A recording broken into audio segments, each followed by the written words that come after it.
Antes de começar a faculdade, sofri um acidente de carro feio. Felizmente fiquei bem, mas meu carro foi destruído e, como resultado, durante meu primeiro semestre da faculdade, fiquei preso no transporte público. Na verdade, não foi ruim. Eu meio que preferi, porque me dava tempo livre para ler, descansar e fazer o que quer que fosse. Claro, havia prós e contras em usar o transporte público. A melhor parte é que não tive que lidar com o trânsito. A desvantagem era, bem, ter um carro teria sido muito mais conveniente, principalmente naquele dia em que recebi aquela ligação. Era uma sexta-feira. Eu estava esperando o trem quando percebi que tinha 6 ligações perdidas e mensagens da minha mãe na caixa postal. Ela nunca deixou mensagens de voz, ninguém deixa. Então imaginei que ou eu fiz uma merda ou algo ruim aconteceu. Tentei ligar de volta, mas ela não atendeu. A ligação ia direto para a caixa postal. Liguei mais algumas vezes antes de embarcar no trem, esperando que ela atendesse, mas foi tudo em vão. Achei que o celular dela provavelmente tinha desligado por falta de bateria ou algo assim. Sempre acontecia. Ela nunca põe o celular para carregar.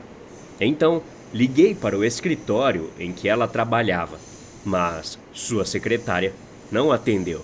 Provavelmente porque era a hora do almoço. Não tendo mais ninguém para quem ligar, decidi ouvir as mensagens de voz que ela deixou. Primeiro, porque queria saber o que era tão importante para me ligar tantas vezes e até deixar mensagem na caixa postal. E segundo, porque queria tirar o maldito ícone de caixa postal do celular.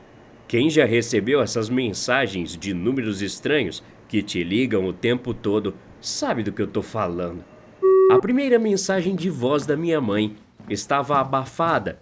Eu só conseguia ouvir passos, respiração e a voz abafada dela conversando com alguém. A segunda mensagem de voz foi igual à primeira, só que dessa vez pude ouvir com um pouco mais de clareza, que no final ela dizia: Marcelo, ligue para mim. A terceira, quarta e quinta mensagens de voz continham a mesma mensagem, e em cada uma delas minha mãe parecia sem fôlego, até em pânico. Uma voz no fundo da minha cabeça já presumia o pior. Algo ruim aconteceu, e foi sério.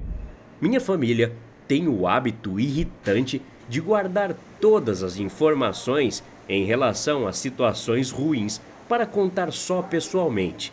Só posso presumir que eles pensam que estão sendo atenciosos e cautelosos para que aqueles que recebem a informação ruim não entrem em pânico ou fiquem estressados pelo celular. Mas era tarde demais para mim.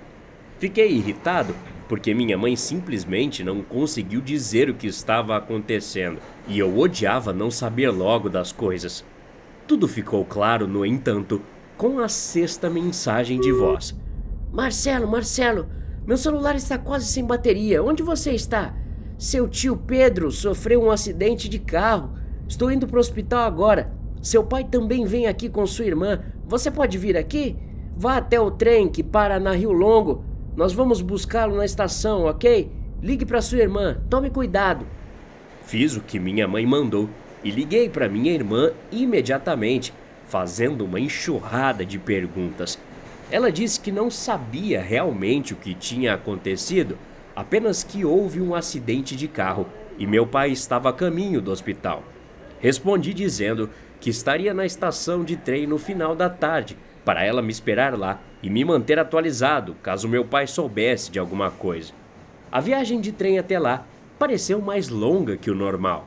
Eu não sabia o que fazer ou pensar. Odiava me sentir tão impotente. Cheguei na estação e vi na placa eletrônica que o próximo trem só partiria dali a 1 hora ou mais para o Rio Longo. Liguei para minha irmã para avisá-la, mas ela não atendeu. Então, deixei uma mensagem de voz também. Foi enquanto esperava o trem que encontrei minha tia Márcia, que é casada com meu tio que sofreu o acidente. Ela me disse que estava fazendo compras no centro quando sua irmã te deu a notícia. Talvez seja uma coisa de família, mas sempre odiamos falar de assuntos desconfortáveis. Então, enquanto esperávamos, minha tia e eu começamos a conversar sobre outras coisas, apenas nos atualizando para nos distrairmos da situação desagradável que nos esperava. Ela me deu muitos conselhos sobre a faculdade e coisas assim, como todos os membros da minha família fazem. No momento em que ela me contava uma história sobre seu passado e faculdade, recebi uma ligação. Era do meu avô e ele me falou que não estava longe da estação, me dizendo para me preparar, já que ele estava a poucos quilômetros de distância e iria me levar de carro. Minha tia perguntou quem era e eu disse que meu avô chegaria em alguns minutos. Ela me disse que não queria ir conosco, pois já tinha comprado a passagem e seria um desperdício de dinheiro. Fiquei relutante em ir com meu avô pelo mesmo motivo e pelo fato de não querer deixar minha tia sozinha. Mas ela me incentivou a ir, dizendo que ele já havia dirigido até ali e que seria uma perda de tempo se ele não me levasse. Então, mandei uma mensagem para minha irmã dizendo que meu pai não precisava me buscar. Eu e minha tia saímos até a entrada e esperamos meu avô. Quando vimos o carro dele se aproximando, ela me deu um abraço e um beijo e voltou para dentro. Quando entrei no SUV do meu avô, ele me perguntou onde estava minha tia. Falei que ela tinha voltado para dentro para esperar o trem. Ele ficou irritado e me pediu para ligar. Liguei para ela e coloquei o telefone no viva voz. Ele disse à minha tia para parar de besteira e ir com a gente logo. Minha tia se manteve firme e falou que já havia comprado a passagem, que era tarde demais, desligando logo em seguida. Tentamos ligar novamente, mas todas as vezes foi direto para a caixa postal. Após cerca de 5 minutos de espera, meu vô ficou irritado e pisou no acelerador. No caminho para o hospital, ele me contou o que sabia. Diz que meu tio estava na UTI por um acidente em um cruzamento. Foi atingido por um carro que tentava ultrapassar o semáforo. O carro tinha sido destruído. Chegamos ao hospital alguns minutos antes das 5. No caminho para a UTI, recebi outra ligação. Falei para o meu avô continuar e atendi enquanto isso. Dessa vez, foi minha mãe me ligando usando o celular da minha irmã.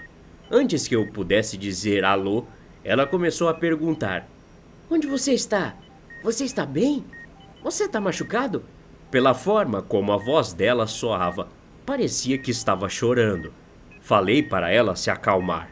Eu estava bem, que meu avô tinha me buscado na estação. Minha mãe falou então que tinha acabado de ver a notícia do acidente de trem onde eu estava. Ela pensou que eu estava lá dentro. Rapidamente desliguei e tentei ligar para minha tia que esperava o trem ainda na estação. Ela não respondeu. Liguei mais algumas vezes, rezando para que atendesse, mas ainda nada. Talvez fosse porque eu não queria tirar conclusões precipitadas, ou talvez fosse porque não queria preocupar mais ninguém.